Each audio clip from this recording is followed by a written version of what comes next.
Team. अस्सलाम वालेकुम viewers, कैसे हैं आप लोग। गाइस इससे पहले फर्स्ट ईयर का पेपर आ चुका हुआ है केमिस्ट्री का। अब फर्स्ट टाइम का पेपर आ चुका हुआ है, अब सेकंड टाइम का पेपर है, तो उसके लिए शॉर्ट के गेस में अपलोड कर चुका हूँ। अब ये लॉन्ग क्वेश्चन के गेस हैं, ये उनको अच्छी तरह से सुन लें। गाइस मॉर्निंग के पेपर में आपको एग्जाम्पल न्यूमेरिकल नंबर 21 आया है।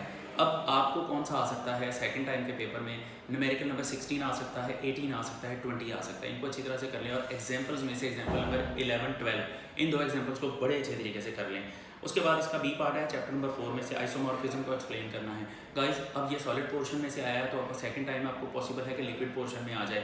तो लिक्विड पोर्शन में से क्वेश्चन आता है तो हाइड्रोजन बॉन्डिंग और उसकी एप्लीकेशंस को अच्छी तरह से देख लें, स्पेशली स्ट्रक्चर ऑफ आइस को और उसके अलावा बायोलॉजिकल मॉलिक्यूल्स को, उनको अच्छी तरह से देख लें। अगर सॉलिड स्ट्रक्चर में से भी आता है लॉन्ग क्वेश्चन सॉलिड्स में से भी, तो उसमें प्रॉपर्टीज़ ऑफ क्रिस्टलाइन सॉलिड्स को अच्छी तरह से देख लें। आइसोट्रॉपी की प्रॉपर्टी है, पॉलीमॉर्फिज्म है, उसके अलावा एलोट्रॉपी है, उसके अलावा ट्रांजिशन टेम्परेचर है, उसके अलावा फिर आगे जो है 7 क्रिस्टल सिस्टम्स भी हैं, लेकिन दुआ करें उनमें से क्वेश्चन ना ही है, उनको ड्रॉ करना मुश्किल और टाइम भी ज़ाया हो जाता है आपका।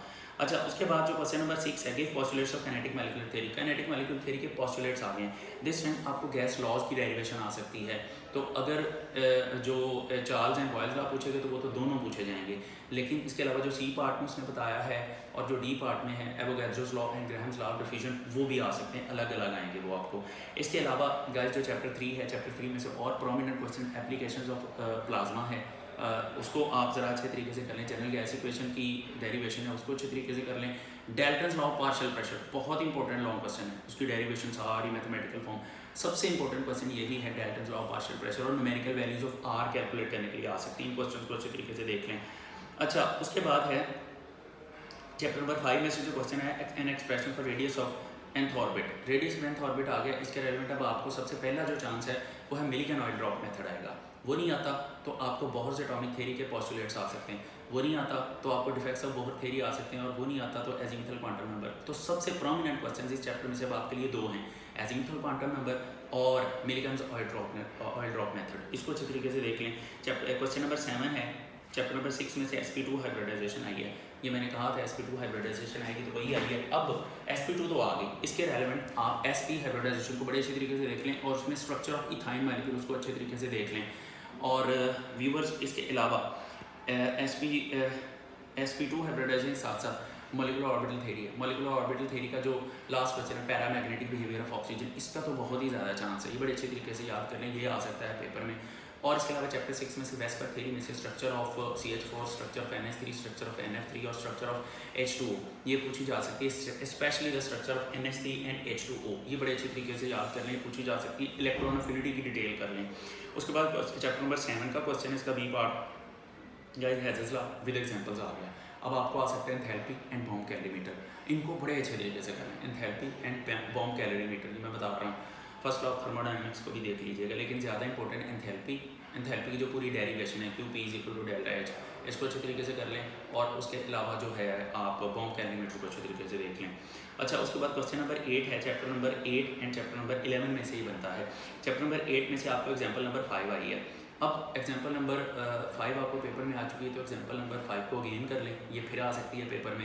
6 एंड 7 सिलेबस में नहीं है, होपफुली नहीं आएंगी, लेकिन आप छोड़ें ना, वो बहुत छोटी एग्जाम्पल्स हैं।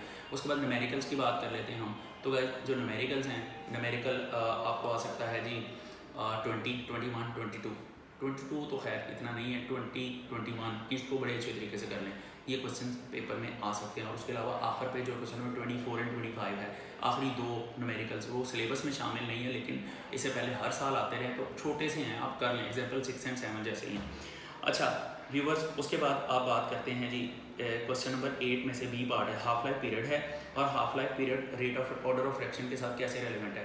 ये क्वेश्चन आ गया, ये इंपॉर्टेंट क्वेश्चन नहीं था लेकिन आ गया। अब इंपॉर्टेंट क्वेश्चन आर्हीनियस इक्वेशन पक्का आ गया, सेकंड टाइम आर्हीनियस इक्वेशन आएगी, ऑर्डर फ्रैक्शन और उसकी सारी टाइप्स आ सकती हैं आपको पेपर में, इनको ज़रा अच्छे तरीके से आप कर लें। तो व्यूवर्स अब इसमें देखें, सर मोबाइल थोड़ा क्लोज कर लें, आवाज़ दूर नहीं जाएगी। अच्छा, उसके बाद है आगे क्वेश्चन नंबर 9 है, लास्ट क्वेश्चन है guys, what are colligative properties of solution. Solutions की कोलिगेटिव प्रॉपर्टीज क्या, explain elevation of boiling point. Measurement of elevation of boiling point आता होता है, वैसे ये थोड़ा सा नॉर्मल ट्रेंड से हट गया क्वेश्चन, लेकिन अब जो सेकंड टाइम का क्वेश्चन है उसमें measurement of boiling point, elevation, land structure method, उसके बाद बेकमैन मेथड से फ्रीजिंग पॉइंट की measurement, and obviously Rawls law सबसे इंपॉर्टेंट क्वेश्चन रॉल्स लॉ है सेकंड टाइम के पेपर के लिए, आप उसको अच्छी तरीके से प्रिपेयर कर लें। और तीनों डेफिनेशन प्रूव करनी है। एंड पे जो 3 पॉइंट्स लिखे हैं वो भी आपने लिखने हैं।